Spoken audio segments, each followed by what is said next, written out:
Hi everyone, hope you're keeping well and safe. In this video, I'm going to be showing you the Rode Angel Halo Ultra 4K dashcam that I've picked up for our mini electric. Next up in front of you are the boxes for the dashcam itself and also the hardware kit. The dashcam film, which I've only applied a single sheet on the inside windscreen. I picked this all up from the Halfords and got the installation team to install it for me. The reason why I picked this up is because of the good CMOS 4K sensor, low profile, and also built-in storage, as I do not like to deal with those tiny micro SD cards in most of the dashcams. Furthermore, I can also connect it wirelessly to my mobile to download the footages. Next up, the wiring of the dashcam. My finger is pointing where the cables are being routed, and I believe the fuse box location is where my fingers are pointing to just now. The cable is then tucked in nicely, following the pillar, and then to the top of the trimming, lastly to the dashcam. The tiny dashcam itself is being held by the cradle, as you can see, and then it's connected to the USB-C cable on the other side. Here is the alternate view from the other side where the cable is being connected to the dashcam. So all you need to do is unplug the cable and pull it out. And that is the function button. You can single press to toggle the recording function or long press for 6 seconds to reset the dashcam. Next up, I just want to show you the view from the driver's side. You can barely see it, as you can see. This is the sound that it makes when you turn on the ignition.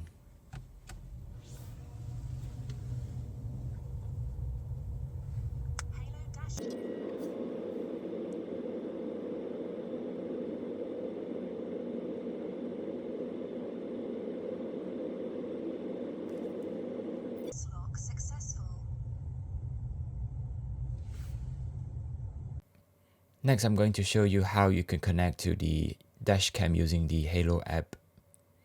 When I first set it up, I remember I have to disable the auto reconnect to the home Wi-Fi. Then I have to turn on the GPS and also the Bluetooth in order for the dashcam to connect to the app. As you can see, it doesn't really connect until you turn on the GPS on your mobile phone.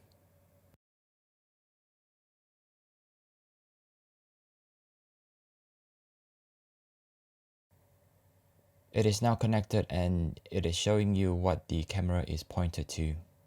To download the video, just click on the lower bottom left, as you can see, and a dialog will pop up. Then just click on the download video button. You can then drag the slider to select the video, and once you have selected a clip that you want to download, just select the clip itself by selecting or touching the clip. You can now see that there is a blue download button that you can press. So all you need to do is allow the video to play until the section where you would like to download.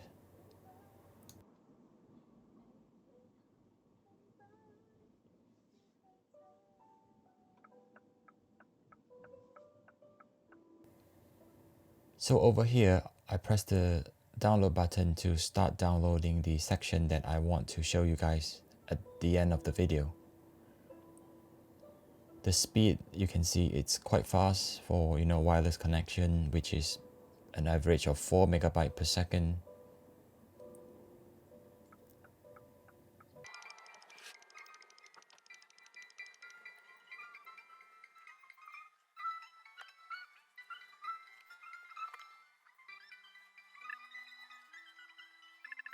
To stop downloading, just press the finish button.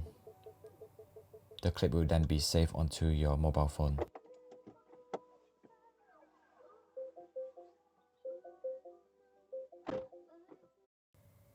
Next, I'm going to show you the settings available on the app. Most of them are pretty self-explanatory. You can see that there is this device storage.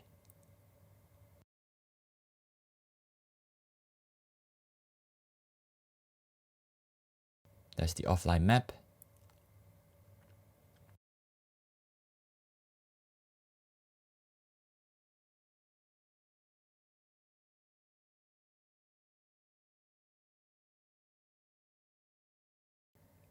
Over here is the camera specific settings. Other than the camera name and camera password that you can change, I'm going to change the camera speaker volume by increasing it slightly. Next setting is video with snapshot, where you can change or alter the duration. And this is obviously the resolution. Lastly is the ADAS risk sensitivity. I didn't turn this on because I find that would be very annoying. Moreover, Mini Cooper has actually got similar function, so I do not need another voice prompt. In the advanced setting, you can toggle the additional info overlay, as you can see, or turn on and off the sound. Next up is the parking monitoring settings.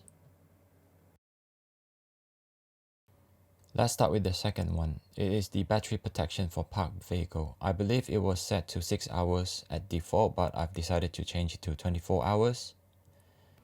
I'm not so sure about the terminology, but string the video might just mean time-lapse style video, whereas ordinary video might just mean normal video, but it will take up a lot of space. I think dormancy means that the camera will be on standby but will turn on in the event of a collision.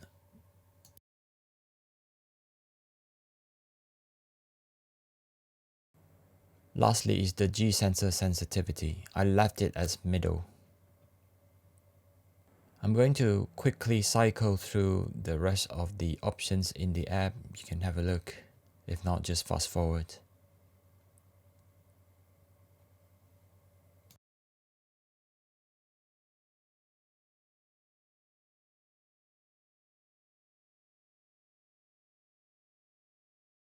If you click on these albums, it will show you all the G sensor trigger events. If I open my phone's gallery, you can see that instantly the videos and photos are automatically downloaded onto my mobile phone as soon as I'm connected to the dashcam. Lastly, I'm going to include two footages shot on the dashcam, both during daylight and nighttime. You can be the judge.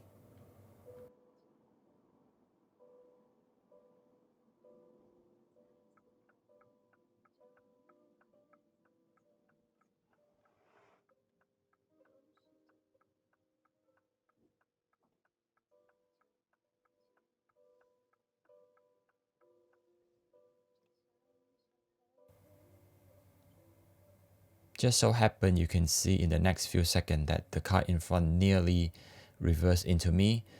So I was fortunate enough not to need this footage, but if I do, the dashcam would have paid for itself already.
Next, for 10-second short clips are events triggered by the G sensor, whereby it will record 5 seconds before and after the G sensor detects sudden movements.